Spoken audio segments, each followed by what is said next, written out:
gente, continuando com as doenças crônicas não transmissíveis, vamos entrar agora na obesidade, né? A obesidade, ela é definida como excesso de gordura corporal, né? Ou seja, ela pode existir tanto em uma pessoa gorda como em uma pessoa magra. A gente tem que ter essa medida do percentual de gordura e é considerado um problema de saúde pública por sua elevada prevalência e associação com inúmeras doenças, né? Então, a pessoa obesa, ela tem uma predisposição a ter doenças cardiovasculares, né? Que a gente viu agora, a hipertensão, o diabetes mellitus, hipertensão arterial. Então, em geral, a obesidade é desenvolvida devido a uma ingesta de calorias acima do que se gasta com os processos metabólicos do organismo, ou seja, é comer mais do que aquilo que você gasta. O indivíduo é considerado obeso quando o índice de massa corpórea é acima de 30, né? De 25 a 29,99 o indivíduo tem sobrepeso, de 30 a 34,99 é obesidade grau 1, de 35 a 39,99 é obesidade 2 severa e acima de 40 obesidade grau 3 é o que se chama de obesidade mórbida, tá? Existem pessoas com obesidade que têm o IMC normal, né? E existem pessoas com sobrepeso por massa magra, né? Como os atletas e os desportistas, tá? E não relacionada à adiposidade. Então, por isso, esses órgãos aqui, né? Eles recomendam que o IMC ele seja utilizado como triagem, mas não como diagnóstico da obesidade em si. Hoje em dia nem se usa mais o IMC como diagnóstico de obesidade diretamente. Tem que observar todos os outros fatores. Se tem uma dislipidemia, né, um excesso de ácidos graxos no sangue, outras condições também têm que ser observadas para considerar o indivíduo como obeso diretamente. Então a gente tem alguns tipos e consequências, né, da obesidade. Quanto à distribuição da gordura, a obesidade ela pode ser classificada em androide ou central, né, que é mais característica dos homens, que vai afetar o coração, vai causar hipertensão arterial, a diabetes, ou ginecoide, que está associada às mulheres, que vai ser aquele acúmulo de gordura no quadril e nas coxas. Por isso, quando a gente vê um homem engordando, a gente vê principalmente ele engordando na barriga, enquanto as mulheres têm esse acúmulo de gordura nos quadris e coxas, né, por conta aí de hormônios mesmo, da característica do sexo. Vai ter uma relação direta com a expansão do tecido adiposo, que vai causar alterações metabólicas e inflamatórias, né? Então, a gente pode ter associado, né, a obesidade, a ocorrência de catarata, tá? Um AVC, né, por conta do aumento da pressão arterial, pode favorecer a ocorrência de um acidente vascular cerebral, doenças pulmonares, tá? Que a gente viu na semana passada, né? Das doenças articulares, osteoartrose, né? A gota, ovário policístico, infertilidade em mulheres, tá? Inflamação, né? Das várias vísceras, câncer também está associado à ocorrência da obesidade. A gente também tem uma característica muito comum, né? Tanto da obesidade como também do diabetes mellitus, que é a acantoses nigricans, que são manchas, né, hipercromadas nas dobrinhas do indivíduo, que nada mais são. O que é que a gente tem como característica do indivíduo está obeso? Ele tem um excesso de nutrientes, ou seja, tem um excesso de glicose. O indivíduo obeso ou o indivíduo, né, com diabetes. Então, ele tem um excesso da glicose. E o que é que a glicose em excesso, a hiperglicemia, acarreta nas células da epiderme, né? Ela acarreta no aumento da secreção de fibroblastos e de queratinócitos. A queratina produzida, né, pelos queratinócitos, ao se unir com as fibras secretadas pelos fibroblastos, gera esse aspecto dérmico da acantose, né, que é uma mancha escura. E por que ele acontece mais nas dobrinhas, né? Porque a gente tem uma abundância maior de queratinócitos na região das dobrinhas, que é onde a gente tem mais atrito, né? Axila, essas regiões que tem mais atrito, elas precisam de mais camadas de células epidérmicas, por isso que a gente tem uma abundância maior dessas marcas nesses indivíduos. É aquele negócio que o pessoal fala, quando você vê a pessoa, você não acha que a pessoa é suja, ela tá com um distúrbio patológico, né? Então, para que a gente comece a entender, né, a fisiopatologia do tecido adiposo, a gente tem que conhecer como é que é a estrutura desse tecido adiposo. Então a obesidade ela vai decorrer de predisposição genética, obviamente associada a fatores ambientais. E como resultado a gente tem o desequilíbrio energético, em que o aporte de energia é muito maior do que o gasto. Então, o sedentarismo, alterações hormonais, o aumento da ingestão calórica, alterações psicocomportamentais, meu Deus, vão contribuir para isso. Então, nesse contexto, o tecido adiposo atua como órgão endócrino associado à obesidade, em que sua expansão desencadeia uma doença inflamatória crônica. Não sei se vocês sabiam, mas o tecido adiposo ele tem função endócrina. As mais variadas células que o compõem, que a gente vai já ver, têm a capacidade de sintetizar citocinas, quimiocinas, né, que vão atrair células de defesa para o tecido adiposo. Então eles secretam essas substâncias que a gente vai já descrever cada uma delas, né? E especificamente quando a gente fala dessas citocinas, quimiocinas sintetizadas pelo tecido adiposo, a gente chama de adipocinas, tá? Então ele tem esse papel endócrino de secretar essas substâncias que vão desencadear aí o processo inflamatório e as características da obesidade. Então o tecido adiposo ele vai ser formado, como vocês já sabem, por dois tipos principalmente, né, que é o tecido adiposo marrom, ou também chamado de tecido adiposo multilocular, que ele vai ter por característica assim, multilocular, porque em vez dele ter uma gotícula gigante de gordura, que é o que a gente vê comumente nos adipócitos do tecido unilocular, ele vai ter várias inclusões de gordura, certo? Além disso, ele vai ter essa caracterização de marrom, porque ele tem uma abundância de mitocôndrias, então ele vai ter essa coloração amarronzada. E ele tem diversas funções, mas a principal delas, né, é da manutenção da temperatura nos recém-nascidos. Cerca de 20 a 40% da gordura dos recém-nascidos é do tipo multilocular, porque assim que o bebezinho nasce, ele não consegue ter a termorregulação, né? Então ele tem esse tecido adiposo marrom para conseguir controlar aí essa temperatura. Desacopladora. Essa UCP é uma proteína desacopladora. Vocês lembram lá do processo de respiração que a gente tinha complexo 1, 2, 3 e 4, que ia transferindo os elétrons? O que é essa proteína desacopladora, que é característica das mitocôndrias do tecido adiposo multilocular marrom, tá? Essas mitocôndrias aqui que existem em abundância, tem a presença dessa proteína UCP desacopladora. O que é que ela faz? Ela recebe os elétrons do complexo 1.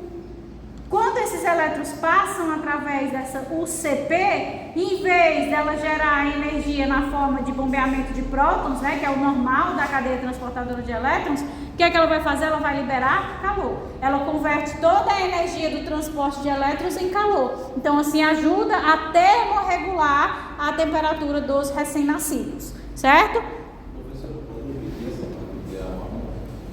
Do tecido adiposo marrom? Pronto. Uma das células que compõem o tecido adiposo é o tecido adiposo é uma célula adipócito multilocular, que tem por característica ter várias inclusões de gordura, certo? E várias mitocôndrias.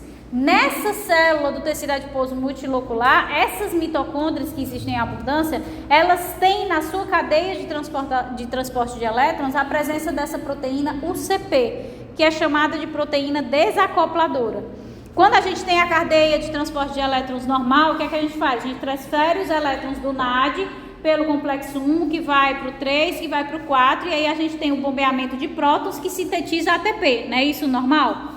Essa proteína desacopladora, que é abundante nas mitocôndrias desse tipo celular, ela recebe os elétrons do complexo 1 e em vez de continuar a transferência para bombear prótons e sintetizar ATP, o que é que ela faz? Quando ela recebe os elétrons, ela transduz a energia da transferência de elétrons em calor. Então libera calor, isso ajuda a manter a temperatura, né, dos recém-nascidos. Nós adultos temos uma concentração extremamente baixa de tecido adiposo marrom. A maioria aí dos nossos adipócitos já é do tipo do tecido adiposo unilocular, que é esse aqui que a gente vai ver agora, ó.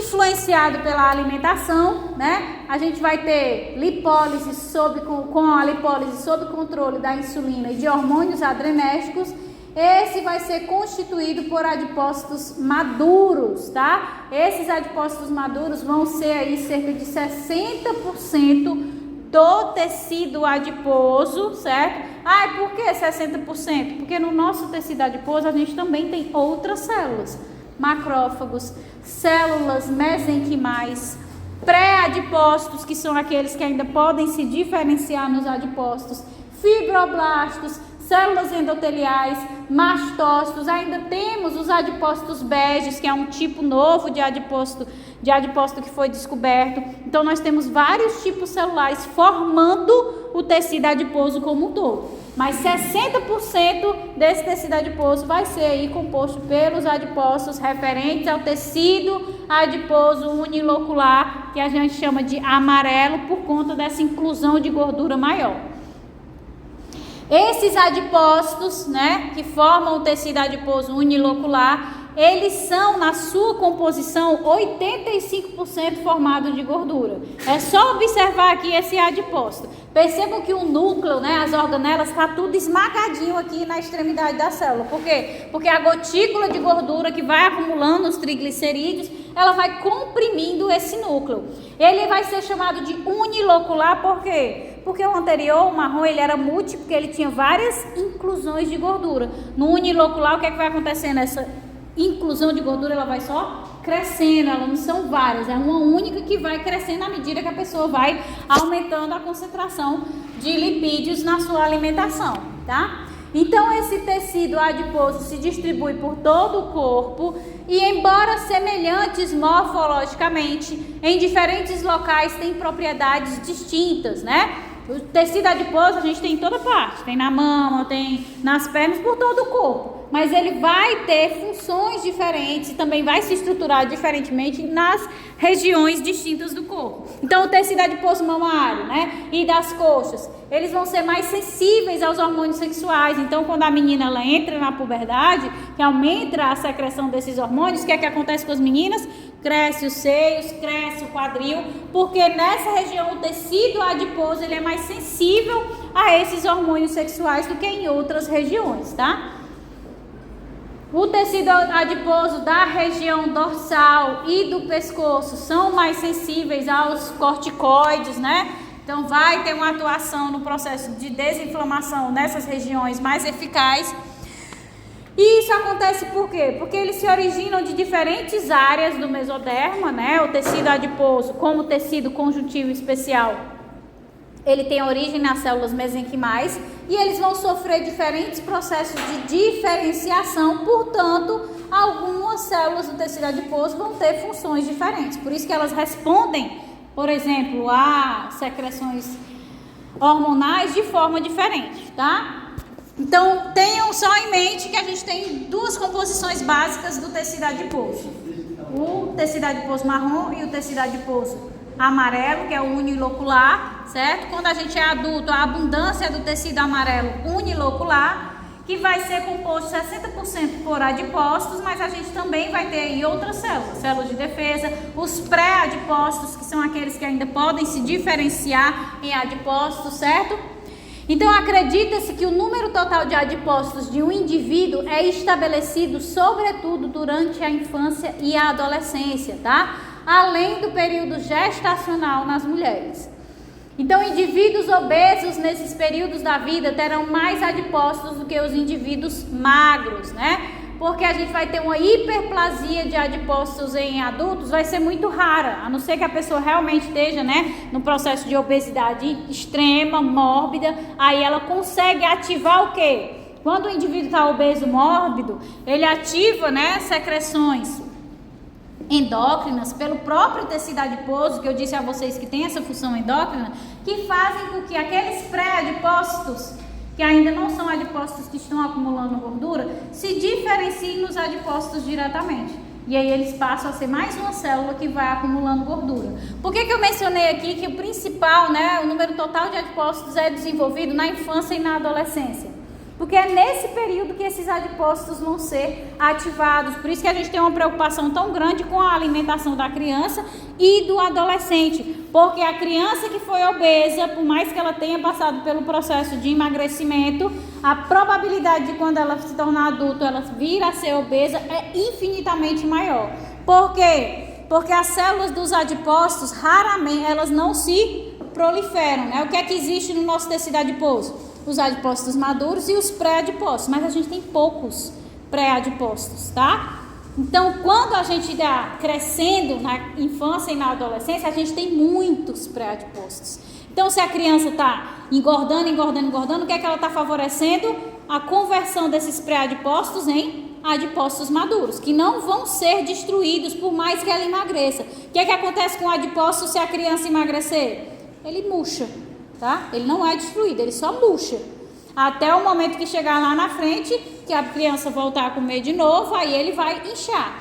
Então, o que é que acontece se a criança for obesa na infância? Ela desenvolve mais adipócitos maduros.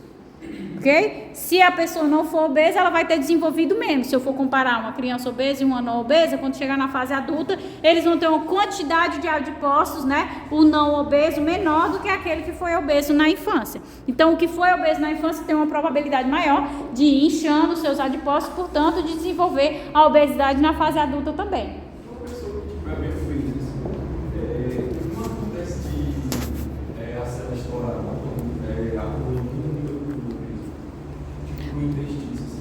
Pode acontecer de estourar, mas é raro, né? Porque os adipócitos eles têm uma capacidade elástica, né? Justamente por ter também na composição do tecido adiposo os fibroblastos, ele consegue se esticar muito com a gotícula de gordura. Mas pode acontecer o extravasamento, e aí se eu tenho um rompimento, né?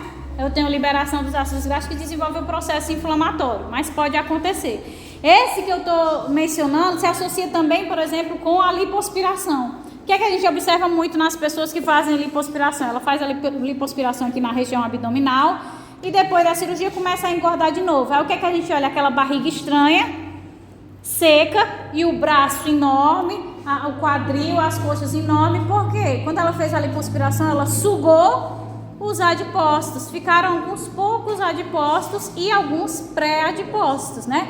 Então, na região onde ela não removeu, quando a pessoa vai engordando, vai acumulando gordura naqueles adipócitos que permaneceram. Na região abdominal, como ela removeu uma quantidade muito grande, demora muito mais para que ela venha converter os poucos pré-adipócitos que ela tem em adipócitos de fato e aí começar a acumular gordura. Por isso, quando a pessoa que faz a lipoaspiração começa a engordar de novo, ela começa a engordar as outras regiões e não o abdômen primeiro, certo? Esqueci de passar tudinho. Vamos lá. Então, por tudo isso, as alterações na adiposidade...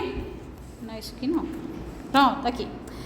Então, alterações posteriores no peso só reduzem ou aumentam a quantidade de lipídios dentro dos adipócitos que podem se tornar hipertróficos, tá? Então, se a pessoa engorda muito, acumula muita gordura, o adipócito cresce. Se a pessoa emagrece, ela vai perdendo a gordura, o adipócito vai murchando, tá? A exceção a esses casos são os obesos extremos, né? Em que a hipertrofia é de tal magnitude que vai levar à ativação endócrina do tecido adiposo e, ou seja, a diferenciação de pré-adipócitos em adipócitos. Então, vai cada vez mais acumulando essas células do tecido adiposo. Aqui é para vocês verem, né? Um corte histológico do tecido adiposo normal, a gente observa ó, a bolinha preta no canto, porque o núcleo é espremido no tecido adiposo unilocular, porque a gotícula de gordura ela ocupa todo o espaço da célula, e quando o indivíduo é obeso, olha aqui como vai acumulando mais ainda essa gotícula de gordura. Olha o tamanho desse adipócito, né? Dessa gotícula de gordura. Pode acontecer de algum determinado momento romper e originar um processo inflamatório, tá? Então, o tecido adiposo, ele tem como função, além de armazenar energia, ele também, a gente viu, né, vocês devem ter visto na parte de histologia do tecido adiposo, que ele vai armazenar energia, que ele vai lá ter proteção mecânica, né, então ele tem várias funções, mas além disso, ele também tem função endócrina, de secretar o que a gente chama de adipocinas, são citocinas e quimiocinas, principalmente no tecido adiposo visceral, tá? Foi o que eu disse, o tecido adiposo ele está distribuído por todo o nosso corpo, né? Mas onde a gente tem mais dano ou seja, a secreção das moléculas danosas da obesidade é principalmente no tecido adiposo visceral, esse que fica na região das vísceras, né? Por isso que vai se acumular no fígado, no pâncreas, etc. Então, ele vai afetar o metabolismo dos lipídios e carboidratos, induzir a inflamação e aumentar o estado protrombótico e a pressão arterial, modificando o comportamento alimentar. Além disso, né, a gente vai ter citocinas que vão favorecer a hipercoagulabilidade, citocinas secretadas pelo tecido adiposo, tá? Então, se eu estou aumentando o tecido adiposo, eu vou aumentar a concentração dessas citocinas procoagulantes. Tem os citocinas que vão favorecer o aumento da pressão arterial, tem os citocinas que vão induzir o processo inflamatório e tem os citocinas que vão induzir o apetite. Tudo isso secretado pelo tecido adiposo. Quanto maior o tamanho dele, ou seja, quanto mais ele vai aumentando, que é o caso da obesidade, maior vai ser a secreção dessas substâncias. Por tudo isso, as alterações na adiposidade repercutem no funcionamento de vários órgãos e tecidos, como os músculos, o fígado, os vasos sanguíneos e o cérebro. Por exemplo, na obesidade, a síntese de adiponectina, que é uma substância, né, uma adipocina, que melhora a sensibilidade à insulina, ela vai ser reduzida, né? Então, o indivíduo acabou de se alimentar. Se ele acabou de se alimentar, ele está com concentração de glicose ótima. Se ele está com concentração de glicose ótima, a insulina é liberada para que as células captem essa glicose do sangue, certo? Então, essa adiponectina, ela tem esse papel de melhorar a sensibilidade à insulina, ou seja, de remover essa glicose do sangue. Quando ela está elevada, remove a glicose do sangue e aí o indivíduo, quando tira a glicose do sangue, começa a hipoglicemiar, né? Ele vai aí induzir a fome no indivíduo de novo. Enquanto a gente também tem adipocinas pró-inflamatórias, que geram resistência à insulina, portanto, elas vão aumentar a sua secreção quando o indivíduo está obeso. A gente vai ver uma a uma dessas citocinas. Mas primeiro, para que a gente compreenda, vocês têm que saber quais são, né, essas substâncias que funcionam para manter a homeostase no indivíduo normal, o indivíduo que não está obeso, a produção normal no tecido adiposo, tá? Então, os fatores que regulam a ingesta alimentar são fatores neuronais, fatores endócrinos, fatores adipocitários e intestinais, sejam eles sozinhos ou conectados. A gente vai ver que na maioria das vezes, quando eu secreto aqui uma adipocina, ela vai ter efeito lá neuronal, né? Estimulando o apetite no indivíduo. Então, eles funcionam tanto sozinhos como interligados, cada um vai afetar o outro. Os fatores gastrointestinais, né, quando são secretados, também vão afetar lá nos neurônios, fazendo com que a pessoa tenha um estímulo ao apetite ou a inibição do apetite. Então, todos vão funcionar conjuntamente. Então, dentre os neuronais, né, a gente tem sinais que partem de várias regiões do organismo e, obviamente, vão chegar ao cérebro e atuar no hipotálamo. Dentre os sinais neuronais, a gente tem um grupo de neuropeptídeos envolvidos nos processos orexígenos. Orexígenos é que induz o apetite, certo? Então, a gente tem como exemplo o neuropeptídeo Y, ou que se chama também NPY, ou o peptídeo AGOT, que é o AGRP, ou a gente tem os neuropeptídeos anorexígenos, que pelo nome a gente também já consegue associar que ele inibe o apetite, né? Dentre os exemplos, a gente tem o hormônio estimulador do melanócito alfa, o alfa-MSH, tem o transcrito relacionado com a cocaína e a anfetamina, que é o CART, que ele é chamado, né, determinado dessa forma, porque quando o indivíduo ele consome metanfetamina ou cocaína, ele tem uma inibição do apetite, por quê? Porque a substância química da cocaína e da metanfetamina vai lá ativar a secreção desse neuropeptídeo CART. Esse neuropeptídeo CART, ele vai lá, faz seu papelzinho na transmissão do sinal de inibição do apetite, então a pessoa não sente fome, né? Os neurônios que sintetizam tais neuropeptídeos interagem entre si e, obviamente, como eu já mencionei, com os sinais adipocitários, endócrinos e gastrointestinais. Então, dentre todos juntos aí, né, a gente tem a leptina, que é uma adipocina, que obviamente vai ser um sinal adipocitário e endócrino, que é secretado no próprio tecido adiposo. Então é adipocitário porque é do tecido adiposo e endócrino porque tem função hormonal. ela no tecido adiposo vai desencadear, é secretado pelo tecido adiposo e desencadeia a saciedade, né? Mas ela tem uma resposta limitada, ela só vai atuar até certo ponto. Se eu aumentar demais a concentração, não vai ter mais o mesmo papel. Ela tem um papel ali inicial e depois ela não consegue mais ter esse papel na inibição do consumo alimentar, né? Ou seja, na saciedade. A gente tem também relacionado, né, a insulina, que é endócrino, que é secretado lá no pâncreas, tá? Que vai induzir a saciedade no sistema nervoso central, vai induzir o gasto energético, né? Então é pegar aquela glicose, colocar ela para dentro da célula e lá dentro da célula jogar ela no processo de respiração para sintetizar ATP. E também ela vai induzir a secreção do glucagon-like peptide, ou GLP-1, que inibe o esvaziamento gástrico, né? Isso aqui não é o glucagon, né? É esse GLP, tá? Esse GLP-1 vai lá no estômago e inibe o esvaziamento gástrico, mantendo o alimento por mais tempo dentro do estômago, portanto, mantendo a saciedade por mais tempo. Temos também a grelina, tá? Que é um hormônio, né? Que ele tem função endócrina e é secretado lá na região gastrointestinal, vai ser secretado no estômago e estimula o apetite, porque quando a gente secreta a grelina, ela vai lá no nosso sistema nervoso e atua na liberação do NPY ou do AGRP, que são os orexígenos. Orexígenos, eles estimulam, né, o consumo alimentar, eles dão fome, né? Esse hormônio, ele é muito afetado no processo da redução de estômago, né? Que a gente tem a cirurgia bariátrica, que envolve redução do estômago, aquela do intestino, todos os tipos, né? A redução do estômago, ela é específica para o estômago. Quando ele diminui de tamanho, se ele diminui de tamanho, ele perdeu células. Células essas que secretavam a grelina, né? Então, se eu diminuo a concentração da grelina, eu diminuo o estímulo ao apetite, né? Então, uma pessoa, além de ter a redução do estômago pelo tamanho, o estômago fica menor e a pessoa não consegue comer mais tanto, também tem o papel hormonal que é reduzido nesse estímulo ao apetite. Também temos a colecistocinina, que a gente falou lá na fisiologia, na anatomia do sistema digestivo do intestino delgado, né? Que tem papel endócrino e é secretado lá no intestino delgado.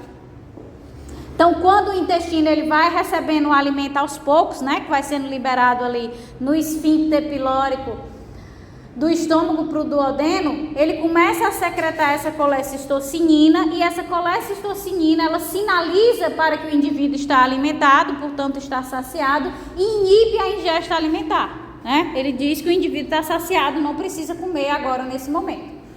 Também com papel endócrino secretado lá no intestino, a gente tem o peptídeo YY ou PYY, que é secretado na mucosa do íleo e do cólon e também inibe a ingesta alimentar pelo CART, né? Esse peptídeo vai lá no nosso sistema nervoso, induz a liberação do neuropeptídeo CART e o CART é o quê? Anorexígeno. Então ele inibe a ingestão alimentar, ou seja, ele declara que o indivíduo está saciado, ele já está alimentado. Temos a amilina, que tem papel endócrino, que é secretada no pâncreas e também inibe a ingestão, ela declara ao nosso sistema nervoso que a gente está saciado. E temos, por fim, a oxintomodulina, que tem papel endócrino e também é secretada no intestino, que também é um supressor da ingestão alimentar, tá? E ele vai ser um dos principais relacionados aí ao sucesso da cirurgia bariátrica. Quando a gente faz a cirurgia bariátrica que afeta lá o intestino, né, que tira um pedaço do intestino, a gente tira das porções iniciais. Por quê? Primeiro, porque essa oxintomodulina, ela é secretada na parte mais distal. Então, a gente deixa esse hormônio que atua na supressão da ingestão alimentar continuar na sua secreção, continuar atuando. E também porque a parte inicial, né, é a parte onde a gente tem a maior absorção de nutrientes. Então, eu tenho uma concentração de microvilosidades muito maior. Se eu tiro essa parte que tem mais microvilosidades, eu reduzo um pouco a eficiência na absorção dos nutrientes. A pessoa elimina aquilo que ela está comendo, consequentemente vai emagrecer. Isso aqui são todos os agentes normais da manutenção da nossa saciedade ou do despertar da nossa fome, ok? Então aqui, ó, os principais, né?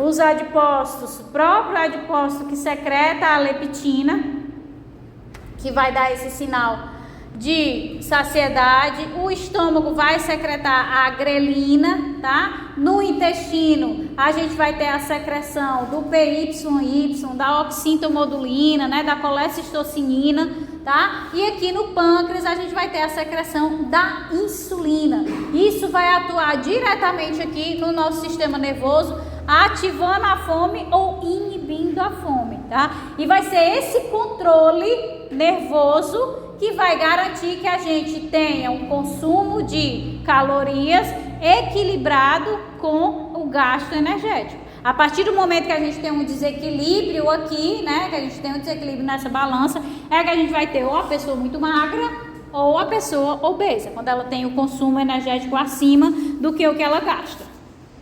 Então vamos agora detalhar cada uma das adipocinas e aí a gente conclui a obesidade, tá?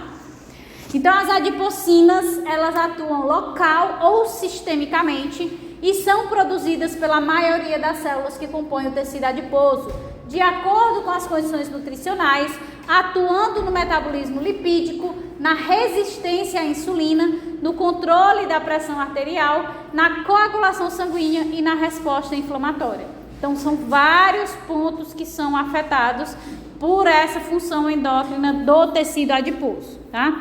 Então vamos iniciar com a leptina, tá? Que é secretada pelos adipócitos no tecido adiposo. Então essa leptina vai ser importante para o controle do balanço energético.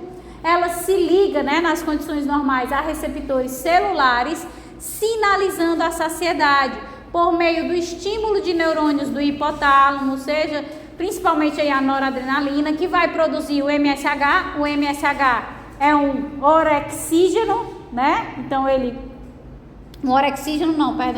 um anorexígeno, ou seja, ele vai bloquear a ingestão alimentar, diz que o indivíduo está saciado. Então, quando a gente tem defeitos nessa leptina, isso pode induzir ao ganho de peso descontrolado, porque se essa leptina ela sinaliza saciedade, se ela não está funcionando, ela não vai mais sinalizar saciedade.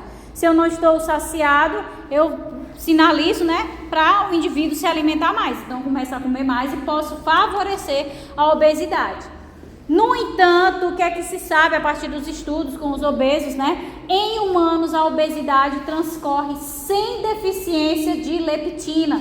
Na verdade, o que a gente identifica é uma hiperleptinemia. Então, a concentração de leptina está lá em cima, certo? Então, o mais comum é que ocorram mutações em genes do seu peptídeo ou do seu receptor ou de proteínas envolvidas na transdução de sinais. Então, a leptina ela está sendo produzida, secretada pelo tecido adiposo, até mesmo porque ele está crescendo. Então, a concentração dela vai subindo, só que ela não consegue atuar, né? Porque tem, obviamente, na obesidade fatores genéticos também que podem atuar. E ele vai, por exemplo, aqui, ele inibe a expressão do receptor da leptina. Como é que ela vai interagir e dizer que o indivíduo está saciado? Ela não consegue. Então ela tem também a hiperleptinemia, porque ela vai aumentando sua concentração para ver, meu Deus, ele não está entendendo que eu estou saciado. Então eu vou secretar mais para ver se ele começa a entender que eu já estou saciado. Só que como ela não tem um receptor, então isso não vai receber o sinal e então não vai dar o sinal da saciedade, certo? Não vai gerar aqui o MSH anorexígeno, certo?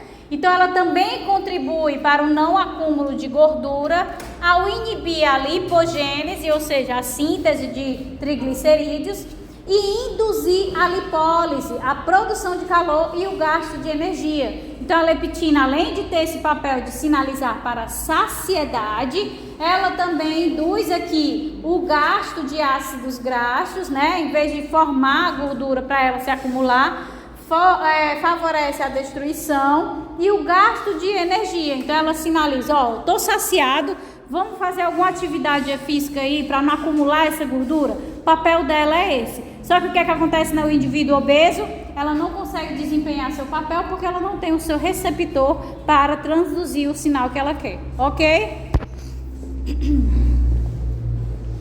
Segunda, né, substância que é secretada pelos adipócitos no tecido adiposo é a adiponectina, tá? ela é secretada por adipócitos, principalmente aquele do tecido adiposo subcutâneo, tá? Tem efeitos metabólicos e anti-inflamatórios que tem a produção reduzida com o aumento da adiposidade. Então, por mais que ela seja secretada pelo tecido adiposo, a partir do momento que o indivíduo começa a aumentar, né, o tamanho do tecido adiposo, ou seja, no processo da obesidade, vai ocorrer uma queda da secreção da adiponectina. Se ela está caindo, ela não vai poder desempenhar os seus papéis metabólicos e nem anti-inflamatórios. Então, essa adiponectina, o que é que ela vai fazer? Ela vai se ligar preferencialmente a 2 receptores. O ADIPO-R1 da musculatura esquelética e o ADIPO-R2 no fígado. Isso vai resultar em uma maior oxidação de ácidos graxos e vai aumentar a sensibilidade à insulina. Se o indivíduo ele aumentou a sensibilidade à insulina, ele vai fazer mais captação da glicose e diminuir a hiperglicemia, né? O aumento da concentração de glicose no sangue.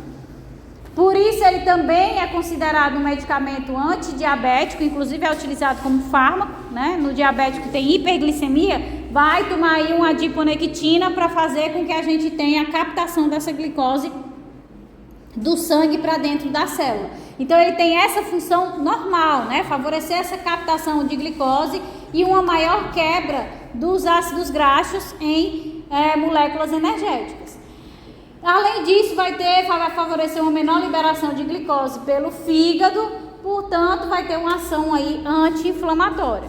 Então, vai inibir a adesão e a ativação de macrófagos ao endotélio vascular, né, a ação anti-inflamatória e a proliferação de células musculares lisas na parede vascular, ou seja, vai evitar a formação dos ateromas. Se eu estou diminuindo a formação dos ateromas, eu diminuo o risco cardiovascular, também diminui o risco de incidência de câncer, né? Porque ele não é anti-inflamatório, é o processo inflamatório associado à obesidade que induz o aparecimento aí das neoplasias. Se essa adiponectina, ela é anti-inflamatória, ela vai favorecer, diminuir o risco da ocorrência do câncer. Agora, o que é que acontece na obesidade? Essa adiponectina, que é vantajosa, ela é produzida?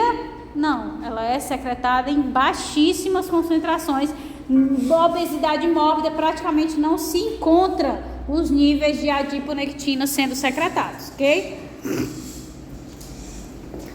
Associada à obesidade, né? Como a gente vai ter lá o crescimento dos adipócitos, vai gerando lesão pela compressão mecânica mesmo, né? Dos tecidos adjacentes, a gente vai ter um processo inflamatório acontecendo. O que é que acarreta, né? Nesse processo inflamatório, os macrófagos que existem no tecido adiposo, que eu mencionei lá no início, 60% de adipócitos, o resto é dos outros tipos celulares. Esses macrófagos do tecido adiposo secretam, com ação tanto parácrina como autócrina, a diminuição da síntese da adiponectina e aumenta a secreção das citocinas pró-inflamatórias. Então, a ação aqui desses macrófagos faz com que a gente tenha a redução da secreção da adiponectina, que é anti-inflamatória, é vantajosa, e faz aumentar o processo inflamatório, através da secreção principalmente de interleucina 6 e o fator de necrose tumoral alfa, tá? Além disso, vai ter uma atividade pró-aterogênica, enquanto a adiponectina reduz a formação de ateromas. Aqui, o TNF-alfa secretado pelos macrófagos no processo inflamatório do crescimento do tecido adiposo vai induzir a formação dos ateromas. Induz a expressão das moléculas, por quê? Né? Porque ele vai induzir a expressão das moléculas de adesão vascular, VCAM1 e adesão vascular ICAM1. Vocês lembram dessas moléculas lá do processo dos neutrófilos, né, que vão fazendo rolamento pelas selectinas até que chegam nas ICANs, as integrinas, e se prende fortemente, né? Então isso vai aumentar o processo inflamatório e aí desencadeia a formação desses ateromas, que vai se unindo ali à concentração de lipídios, que é característica da obesidade, né, o aumento de ácidos graxos circulantes na corrente sanguínea. Então vai formando esses ateromas e também vai favorecer aqui a expressão da MCP1, que é uma quimiocina que vai secretar mais células de defesa, para atrair mais células de defesa para o local, né, da inflamação, induzindo a migração das células do sistema imune. Se eu tenho células do sistema imune, eu agravo cada vez mais a resposta inflamatória, que é o principal carro-chefe aí da patologia da obesidade. Esse fator de necrose tumoral também vai induzir a expressão de receptores de remoção do LDL, né? E vai aumentar a resistência à insulina. Se eu aumentar a resistência à insulina, a insulina vai lá e se liga, eu consigo retirar a glicose do sangue e colocar para dentro da célula? Não. Então eu tenho hiperglicemia. A hiperglicemia, como a gente vai ver na diabetes, vai acarretar inúmeros danos para o indivíduo.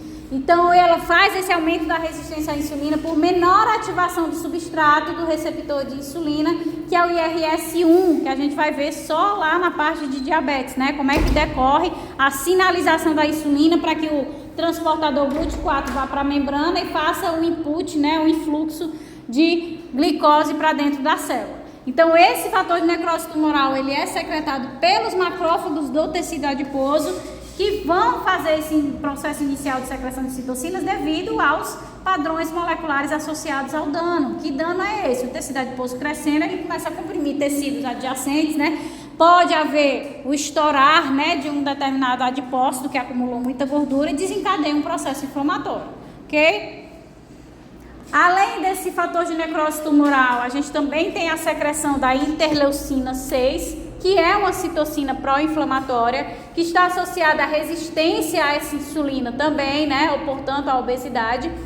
10 a 35% dessa interleucina 6 vai ser sintetizada no tecido adiposo pelos macrófagos lá que o formam.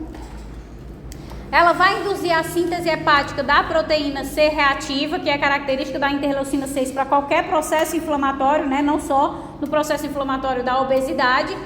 Por isso que quando a PCR é detectada elevada nos hemogramas, a gente tem como marcador de risco cardiovascular. Se a pessoa faz um hemograma e a PCR deu lá em cima, ela não tem alteração de leucócito, não tem alteração, né, de eritrócito, de nenhuma célula sanguínea, já pode desconfiar de algum dano, né? Principalmente em obesidade e risco cardiovascular.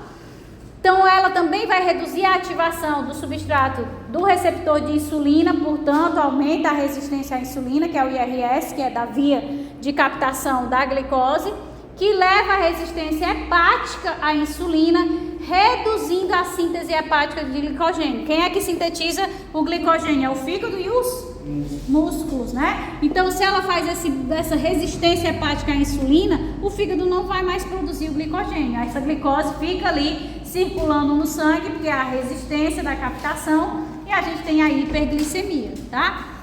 Segunda molécula que a gente tem também sintetizada por esse tecido adiposo é uma molécula chamada de resistina, que está relacionada à resposta inflamatória e à resistência à insulina.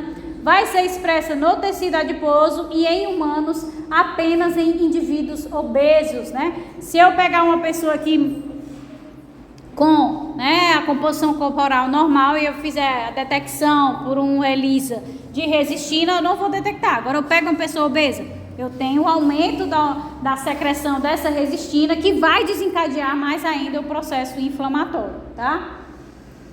Além disso, nós também temos a indução da síntese mais ainda exacerbada de óxido nítrico, que é um vasodilatador, né? E ele vai ser induzido por quê? Porque eu não estou secretando ali o fator de necrose tumoral, a interleucina 6, assim como, né? Porque o macrófago não vai secretar só essas duas não, tá? Ele secreta essas principalmente, mas também vai secretar interferon gama, interleucina 1 beta. Então elas vão favorecer aí a secreção do óxido nítrico, que é o vasodilatador, ou seja, também vai favorecer o processo de inflamação. Até agora tudo que a gente está vendo pouco é relacionado a estimular ou inibir apetite. O principal está relacionado ao processo inflamatório que é desencadeado pela obesidade. Temos também a secreção da proteína quimiotática para monócitos, ou MCP1 ou CCL2, tá? Mas o mais normal é que se chame MCP1. O óxido nítrico, né, que está sendo secretado pelos macrófagos no processo inflamatório, todas essas citocinas vão estimular a secreção do MCP1. Esse MCP1 faz o quê? Ele aumenta a infiltração de macrófagos no tecido adiposo, portanto, aumenta o processo inflamatório. Quando a pessoa vai perdendo peso, né, quando o obeso vai perdendo peso, se a gente faz um exame para detecção dessa MCP1, a gente vai vendo que ela vai reduzindo a sua concentração, certo? Então, quando a pessoa vai engordando, vai aumentando a concentração do MCP1 e quando ela vai emagrecendo, vai diminuindo a sua concentração. Temos também outra molécula, né, que é a visfatina, outra adipocina, que está envolvida na homeostase da glicose. Ela tem um papel similar da insulina. O que é que a insulina faz? Ela não é hipoglicemiante. Quando a gente tem um pico de glicose no sangue, a insulina é liberada para que a gente faça o uptake, né, o influxo de glicose para dentro das células e tire ela do sangue, para não ter nenhuma alteração osmótica. Pois essa visfatina, ela tem esse mesmo papel. Ela simula o efeito da insulina e promove também a secreção maior de insulina. Então, os níveis séricos no indivíduo obeso, ele é alto, mas não o suficiente para reverter todas as outras moléculas que a gente viu que acarretam em quê? Em resistência à insulina. A visfatina, ela tem um papel similar da insulina, mas ela não é tão eficaz, não é tão eficiente quanto a insulina. Então, por mais que aumente a concentração, o indivíduo ficou obeso. Aí o tecido adiposo, não vamos secretar mais visfatina, porque a insulina não está vindo. Tem algum problema na insulina. E, na verdade, a insulina está vindo, só que há uma resistência para ela, né? Então, ele começa a secretar mais visfatina, só que ela não é tão boa quanto a insulina. Então, ela ajuda a reduzir essa hiperglicemia, mas não é tão eficaz quanto seria mesmo se fosse a insulina atuando na célula, tá? Então, ele seria uma substância benéfica, mas que, nos termos de obesidade, ela é detectada com uma maior concentração, que é justamente o tecido adiposo sinalizando para tentar solucionar o problema inflamatório da obesidade, certo? Também podemos detectar um aumento dessa molécula aí que vocês já conhecem, que é o PAI, né? Que é o inibidor do ativador do plasminogênio. Os indivíduos obesos também têm um aumento da secreção do PAI. Então, ele é o quê? Ele é um inibidor fisiológico da fibrinólise, né? O plasminogênio, o PAI, ele inibe lá a conversão em plasmina. Se ele inibe a conversão a plasmina não vai realizar a fibrinólise, então não vai degradar o coágulo. Então, ele favorece uma hipercoagulabilidade, certo? Isso vai resultar em trombose, em embolia, né? Porque vai soltar os fragmentos, os êmbolos, e aumenta a sua concentração na hiperinsulinemia, hipertrigliceridemia e obesidade visceral, né? Ou central, certo? Então, devido ao processo inflamatório, a gente tem um aumento da secreção desse PAI, que induz a formação desses trombos no indivíduo. Se eu estou formando trombos em vários pontos, né, no indivíduo obeso, eu vou ter como consequência redução da luz. Se eu tenho redução da luz, tem um aumento da resistência vascular, tem um aumento da pressão arterial, começa a ter lesão endotelial em vários pontos, e aí a gente começa a ter os danos acarretados pela patologia da obesidade.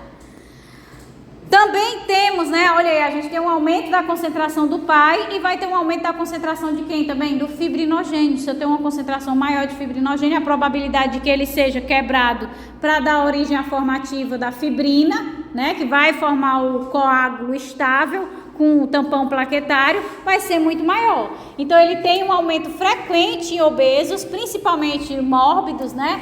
E é um fator de risco para a aterosclerose. Se ele favorece a formação de coágulo, ele favorece a formação de ateromas. Por quê? Porque se eu tenho a formação ali de um coágulo e o indivíduo está obeso, ele também tem uma alta concentração no sangue de ácidos graxos, né? Então, esses ácidos graxos vêm passando, encontra ali o coágulo e vai se depositando, que é característica dos ateromas, que é esse bloqueio rico em moléculas lipídicas, ok? Também vamos ter aí um aumento do angiotensinogênio e outras proteínas do sistema renina, angiotensina, tá? Esse angiotensinogênio, o sistema como um todo, né? Eles têm papel na vasoconstrição, na diminuição da quebra, né? Dos triglicerídeos, um aumento da síntese desses triglicerídeos, gliconeogênese, que é a síntese de glicólise, glicogenólise, que é a quebra do glicogênio em moléculas de glicose, e também está associado a uma maior resistência à insulina. Para quem não sabe, o tecido adiposo dispõe, né, especificamente os adipócitos, de todo o maquinário necessário para a síntese da angiotensina 2, né? Tem 60% mais proteínas, enzimas das vias, né, de secreção do angiotensinogênio do que os próprios hepatócitos, que é onde a gente vê mais associação com a descrição do sistema renina-angiotensina-aldosterona. Então, se ele começa a secretar mais angiotensina, vai atuar mais angiotensina lá nos rins, que vai aumentar a secreção da aldosterona, que aumenta a absorção de água, que aumenta a pressão arterial, né? Então isso, em vez de ser por ativação direta do sistema renina-angiotensina normal, vai ser por ativação aí dos adipócitos, que tem essa característica de ter todas as enzimas das vias do sistema renina-angiotensina-aldosterona. Esses adipócitos, eles vão mais secretar a angiotensina ou eles vão secretar alguma coisa que converte a angiotensina 1 e a angiotensina 2? Eles têm todas as enzimas. Por exemplo, eles secretam uma concentração elevada do angiotensinogênio, e eles têm todas as enzimas que vão converter esse angiotensinogênio em angiotensina 1 e de angiotensina 1 para angiotensina 2. Ele tem todas as enzimas, mais do que até os hepatócitos. Porque eu posso estar enganado, mas tem a representação, acho que é do YouTube, tem muita enzima conversora de angiotensina que vem, nossa, não me engano. A enzima conversora. Aí, esses adipócitos, eles têm muita eco, né? É uma derivação, não é a ECA. A ECA é exclusiva lá dos pulmões, mas faz a mesma função. Por exemplo, a gente não tem a enzima da glicólise que converte glicose em glicose 6-fosfato? No fígado, ela é chamada de exoquinase 4. Lá nas outras células do músculo é a exoquinase 1. Então é a mesma enzima, faz a mesma coisa, mas não tem a mesma nomenclatura, porque é específica daquela célula. Pronto, é isso. Ela é específica do pulmão. A ECA é específica lá do pulmão. Aí dos adipócitos é a mesma enzima, desempenha a mesma função, só que ela tem uma nomenclatura diferente porque ela é específica dos adipócitos, certo? Também vamos ter um aumento, como eu já mencionei, né, da PCR, que vai ser produzida predominantemente no fígado em resposta à interleucina 6 e associam-se ao maior risco para diabetes mellitus tipo 2 e doenças cardiovasculares. Na obesidade, com o aumento da interleucina 6, a gente tem um aumento da concentração dessa PCR, por isso que eu mencionei, se aumentar o PCR e não tiver alteração nas células de defesa do sangue, tem que investigar aí doença cardiovascular, obesidade, diabetes, que é uma característica, ok? Então aqui, ó, o indivíduo normal, ele começa a passar pelo processo de hipertrofia do tecido adiposo, consequentemente ele vai ter alteração nas secreções das moléculas que a gente viu lá no começo, que são as moléculas que ele secreta normalmente, o tecido adiposo. Leptina, adiponectina, vai começar a alterar tudo isso, as citocinas secretadas pelos macrófagos. Então o que vai acontecer na obesidade, né, com o acúmulo desse tecido adiposo? Vai diminuir a secreção da adiponectina, que tem um papel anti-inflamatório, vai aumentar a secreção da leptina, que também tem um papel bom, só que o que é que acontece? A gente tem um aumento da concentração de leptina, mas a gente não tem o aumento da concentração dos receptores para ela. Então ele aumenta para tentar solucionar aquele processo inflamatório, dizer que o indivíduo está saciado, mas como não tem um receptor, ela não consegue repassar o sinal. Então ela continua aumentando na tentativa de reverter, mas não consegue. Além disso, vai aumentar a resistina, que aumenta a resistência à insulina. Se eu estou resistente à insulina, eu não vou desencadear o influxo da glicose para dentro da célula, então vai gerar uma hiperglicemia. Vai aumentar muito a concentração, né, das citocinas pró-inflamatórias, principalmente fator de necrose tumoral alfa e interleucina 6, que vai desencadear uma série de problemas inflamatórios no indivíduo, tá? Então tudo isso vai culminar em resistência à insulina, aí o indivíduo vai ter uma hiperglicemia. Se ele tem uma hiperglicemia é porque a glicose ela está toda no sangue. Então as células elas estão tendo acesso à glicose para as suas funções metabólicas? Não, a glicose está no sangue. Então o que é que o organismo começa a fazer? Começa a aumentar a glicogenólise, né? Quebrar o glicogênio em glicose livre para suprir as necessidades da célula. Só que isso vai adiantar? Não, porque ele está liberando a glicose na corrente sanguínea. A glicose vai ser captada não por conta da resistência à insulina. Vai aumentar também a gliconeogênese, que é aquele processo como se fosse o inverso da glicólise, né? Que vai voltando para sintetizar a glicose através dos precursores de aminoácidos, né? De ácidos graxos. Para sintetizar essa glicose, libera também na corrente sanguínea e ela vai entrar nas células? Não, porque a gente está com resistência à insulina. Então, os processos do organismo para tentar solucionar a falta de nutriente, de glicose dentro da célula, piora cada vez mais a situação da hiperglicemia, né? Portanto, vai exacerbando o processo inflamatório que é gerado. Ao mesmo tempo, vai mobilizar os triglicerídeos lá do tecido adiposo, dos adipócitos, para liberarem ácidos graxos. Não estou tendo fonte energética de carboidrato. Por quê? Porque ele não está, reconhecendo que o sangue está cheio de glicose por conta da resistência à insulina.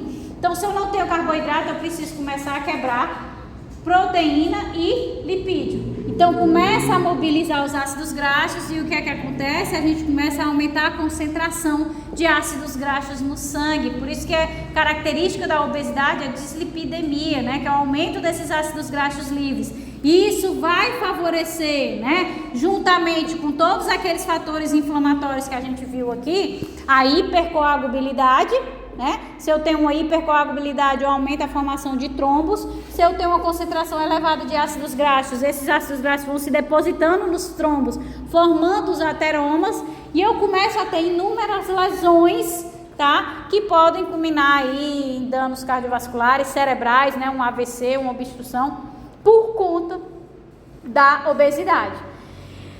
Automaticamente, se tudo isso aqui está acontecendo, aqueles sinais que a gente viu, que são os sinais dos neuropeptídeos, se as células estão dizendo o tempo todo que elas estão morrendo de fome, elas vão lá no nosso sistema nervoso e diz, começa a degradar mais proteína e mais ácido, mais lipídio, mais triglicerídeo, porque não está tendo fonte de energia de carboidrato. Ele aumenta o gasto energético, libera mais ainda lipídio, ácido graxo na corrente sanguínea, porque não está recebendo o alimento, e vai sinalizar o tempo todo para que a pessoa não esteja saciada, esteja sempre com fome. Então a pessoa aumenta a ingesta alimentar porque acha que não está recebendo, mas é tudo por conta das alterações endócrinas que o tecido adiposo causa, desse aumento da resistência à insulina. O principal associado à obesidade é processo inflamatório e a resistência à insulina,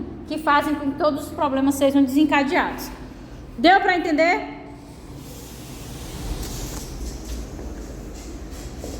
Então, a obesidade, ela é um estado, que a gente pode considerar como comorbidade, inclusive ela foi comorbidade associada à Covid, O estado pró-inflamatório que é presente nela promove a resistência à insulina, promove a disfunção endotelial, eu estou aumentando PAI, ou seja, eu não estou degradando coágulos, eu estou aumentando fibrinogênio, eu estou aumentando a pressão arterial, porque eu estou aumentando a síntese de angiotensina 2, porque os adipócitos têm todas as enzimas para sintetizar isso. Então, se eu tenho uma pressão arterial aumentada, que a gente viu, causa lesão endotelial, então eu tenho disfunção endotelial, hipertensão arterial por conta dessas lesões, tenho dislipidemia, o aumento da concentração de ácidos graxos no sangue, porque o indivíduo está sinalizando que está com fome, então tem que começar a quebrar o que tem dentro do corpo para tentar solucionar essa fome. E os fatores que contribuem para o aparecimento do diabetes mellitus do tipo 2, um fator que favorece o aparecimento do DM2, a doença cardíaca coronariana, o acidente vascular cerebral e a insuficiência cardíaca congestiva, Muitos desses efeitos estão relacionados com os inflamassomos, criando um ambiente pró-inflamatório ativados pelo excesso de ácidos graxos circulantes. Então, como é que acontece a ativação desses inflamassomos nos obesos, A ativação desses inflamassomos vai envolver principalmente 3 elementos, Os receptores de reconhecimento do tipo TOL ou DLR, os receptores de reconhecimento do tipo NOD, seja o extracelular ou intracelular, que é o NLR. Segundo, o primeiro é o receptor, que vai interagir com os sinais da obesidade. O segundo envolve uma molécula adaptadora chamada de ASC e o terceiro envolve a caspase, certo? Essas 3 moléculas unidas, o sinal das 3 vai acarretar na formação do que a gente chama de inflamação. E esse inflamação vai desencadear um processo inflamatório cada vez mais exacerbado. Por quê? Porque a partir do momento que eu ativei um inflamação, eu começo a ativar em cascata a formação de vários outros. Então, eu vou sempre aumentando essa resposta inflamatória. Então, como é que se dá a formação desses inflamações, tá? Com esses 3 componentes. Primeiro, a gente tem que ter o reconhecimento do padrão molecular associado ao dano, né? Que é esse que é o que está associado à obesidade, não pode ser pelo patógeno, porque não é uma infecção. Então, é o tecido adiposo que está se expandindo, e aí ele vai comprimindo os tecidos, e aí começa a acarretar em lesões de vasos, né? Porque o tecido começa a comprimir os vasos. Então, esses dumps, né? Eles vão ser reconhecidos e vai induzir a oligomerização de proteínas no citossol. Então, vem, por exemplo, né? Uma elevada, tanto os danos, né? O processo inflamatório da compressão mecânica do tecido adiposo em expansão, como o aumento da concentração de ácidos graxos livres, funcionam como dump na obesidade. Então, vamos supor aí que eu tenho um ácido graxo livre vindo, né, em alta concentração na circulação sanguínea. Ele vai chegar e se ligar ao receptor do tipo TOL, tá? Quando ele se liga ao receptor do tipo TOL, ele vai estimular a síntese de citocinas na sua forma inativa, tá?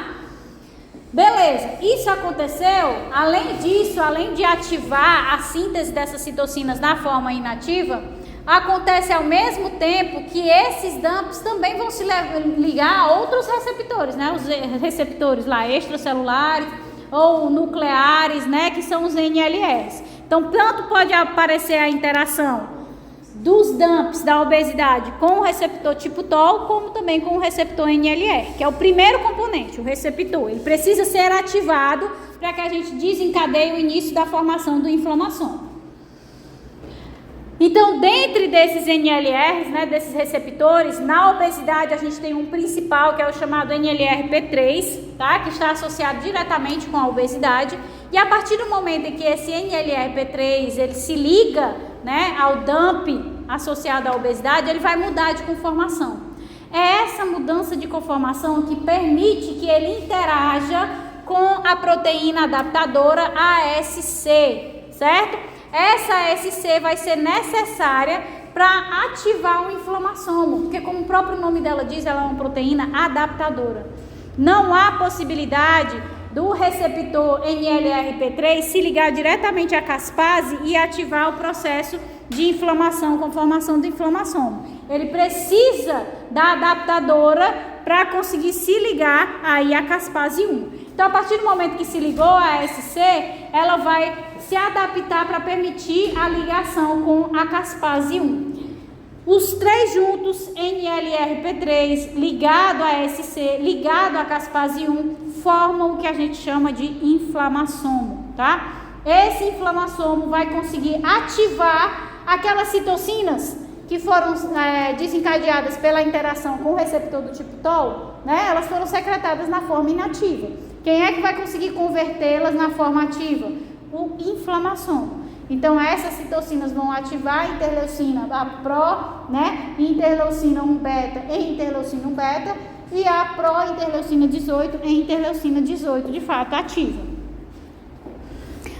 Essa inflamação, portanto, age como mediador da resposta imune inata, que ativa os macrófagos do tecido adiposo. Se eu estou ativando os macrófagos do tecido adiposo, a gente acabou de ver lá nas adipocinas, o que é que ele vai secretar principalmente? Fator de necrose tumoral alfa, vai secretar interleucina 6, né, que vai induzir o aumento de todas aquelas outras moléculas, induzindo a formação de mais inflamações no tecido adiposo. Os estudos já demonstram que a deleção do NLRP3 leva a um ganho de peso mais lento, aumento na taxa metabólica e melhora na sensibilidade à insulina. Por isso que a gente coloca que esse receptor NLRP3 é o principal associado à obesidade.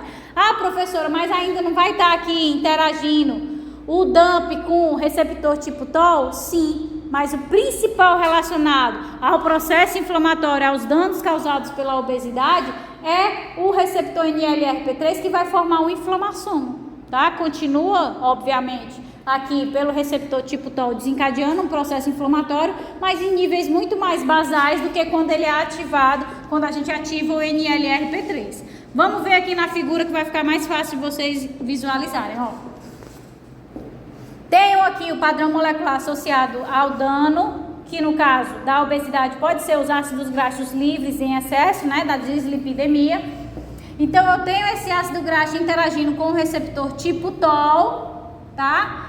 Esse receptor tipo TOL ativo, ele vai conseguir ativar um fator de transcrição que entra lá no núcleo e favorece a produção das citocinas inativas pró-interleucina 18 e pró-interleucina 1 beta, ok? Ao mesmo tempo que esse receptor tipo TOL foi ativado e ele favoreceu a produção dessas citocinas inativas, quem é que também está sendo ativado? Que não está representado aqui a interação, né, dos dumps da obesidade com o receptor. Mas esse receptor NLR, que é um receptor intracelular, ele também vai interagir com esses dumps, certo? Se tornando ativo. Quando ele se torna ativo, ele sofre uma mudança conformacional que permite que uma proteína se ligue a ele. Que proteína é essa? A adaptadora ASC. Quando eles dois se unem, aí sim eles ficam em um complexo proteico que permite a interação com a caspase 1. Essa caspase 1 ativa na formação do inflamassomo vai converter essas citocinas inativas em ativas. Elas ativas desencadeiam um processo, né, inflamatório, tá? Então percebam que o inflamassomo, ele está relacionado, o receptor é o NLRP3, a proteína adaptadora é a ASC e a outra molécula é a caspase 1. Isso vai formar um inflamassomo que converte essas citocinas inativas em ativas, certo? O papel do receptor tipo TOL vai ser de secretar essas citocinas na forma inativa. Mas quem ativa elas, portanto, desencadeia o processo inflamatório, é o inflamassomo, certo? Ao mesmo tempo, esse receptor tipo TOL, né, esse fator de transcrição aqui, NFXB, também vai ativar a transcrição, produção das citocinas do fator de necrose tumoral alfa e da interleucina 6, que também vão desencadear o processo inflamatório diretamente. Percebam que ao mesmo tempo que a gente está tendo a formação do inflamassomo, portanto a ativação de citocinas, né? A produção de citocinas pela interação com o receptor de tipo TOL, esse processo inflamatório sendo gerado, ao mesmo tempo que isso está acontecendo, por essa interação dos dumps da obesidade com esses receptores, seja o TOL, seja o NLR intracelular, ao mesmo tempo está acontecendo o que também? O aumento da resistência à insulina. Percebam que as fitinhas estão, ó, quebradas, porque não está acontecendo. A insulina está aqui, está se ligando ao receptor dela, mas ela não está conseguindo transduzir o sinal para que GLUT4 se abra lá na membrana e permita a entrada de glicose. Então essa moléculazinha, esse fator de transcrição gerado aqui pela interação do dump da obesidade com o receptor do tipo TOL, ele também vai inibir a função da insulina, portanto é também responsável pelo aumento da resistência à insulina. Deu para visualizar agora? O quê? É o principal, é o mecanismo da obesidade. Essa inflamação aí eu acho difícil não ser cobrado. Mas vocês acharam difícil? Eu não achei não. Ixi Maria, ixi. Tá certo. Então, em geral, o risco de multimorbidade aumenta com o aumento do índice de massa corpórea em homens e mulheres, né? O risco de diabetes mellitus do tipo 2 aumenta com o grau e a duração do excesso de peso ou da obesidade, bem como com os níveis crescentes de adiposidade visceral. A relação entre a obesidade e o diabetes mellitus do tipo 2 é progressiva e contínua, mesmo considerando indivíduos com sobrepeso. Pessoas com IMC entre 25 e 26,9 são 2,3 vezes mais propensos a desenvolver o diabetes mellitus do tipo 2 do que aqueles com IMC considerado normal, né? E naqueles com IMC entre 31, acima de 31, né, o risco aumenta 5,8 vezes. Então a gente percebe uma associação direta entre a obesidade e o diabetes mellitus. Ah, professora, se a gente for considerar as doenças crônicas de hoje, também posso considerar uma interseção direta da obesidade com a hipertensão arterial? Sim, porque quando o indivíduo ele fica obeso, ele vai aumentar o quê? A parte inflamatória, vai aumentar a secreção de fibrinogênio, de PAI, tudo que favorece a formação de coágulos, a hipercoagulabilidade, né? Então, automaticamente, se eu estou diminuindo luz de vaso, se eu estou gerando lesão endotelial, eu vou ter o aumento da pressão arterial, ok? Então, a obesidade está associada não só a alterações metabólicas, né, como a diabetes, como também a distúrbios musculoesqueléticos, síndrome de hipoventilação, né, apneia do sono, litíase biliar, a formação dos cálculos biliares, distúrbios do trato gastrointestinal. Além disso, existe associação entre obesidade, câncer de mama, colo de útero, de cólon, de endométrio, de esôfago, de rim, fígado, ovário, próstata, reto, ou seja, câncer, né? A obesidade está totalmente associada com câncer. Então, em mulheres, a obesidade associa-se também à depressão, à menorragia, né, que é um fluxo menstrual muito intenso, à amenorreia, que é a menopausa precoce, incontinência urinária de esforço, tá? Síndrome do ovário policístico e a infertilidade. Durante a gravidez, a obesidade leva ao maior risco de complicações pré-eclâmpsia, né, o diabetes gestacional. E as crianças obesas são mais propensas a sofrer asma, dores musculares, lesões e fraturas, além do bullying, né? Porque não vai ter o dano aí, né, no sistema pulmonar pelo aumento da pressão, então vai poder ter ocorrência de asma. As dores musculares, as lesões e as fraturas é pelo próprio peso mesmo, né, que vai ter um impacto nas doenças articulares, e o bullying que é o dano psicológico, tá? Então a gente volta mais tarde com diabetes, ok? 1 hora.